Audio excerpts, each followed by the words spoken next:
কথা সেইভাবে শুনবেন, পছন্দ হলে শুনবেন, পছন্দ না হলে লেজ নিচে নামা দিয়ে চোরের মতো পালায়া যাবেন।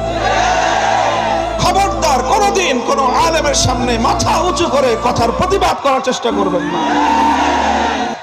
আলেমদের কোনো কথা যদি আপনার কাছে ভুল মনে হয়, আরেকজন আলেমের কাছে গিয়ে বলবেন যে হুজুর এই কথাটা যিনি বললেন কথাটা কি সঠিক? যদি ভুল হয় ওই আলেম ওনার ভুল ধরায় দিবে, আপনি সেই আলেমের ভুল ধরায় দিতে পারেন না। এই ভুলগুলো 50 বছর ধরে আওয়ামী লীগ করেছে এবং করতে করতে করতে করতে আওয়ামী লীগ যারা করে তাদের একেবারে গোশত হাড্ডি রক্তের সঙ্গে এই সমস্যা মিশে গেছে। আর আওয়ামী লীগের সঙ্গে থাকতে থাকতে থাকতে থাকতে এক মাঠে রাজনীতি করতে করতে বিএনপির লোকজনের মধ্যে এই সমস্যা আস্তে আস্তে সংক্রমিত হতেছে।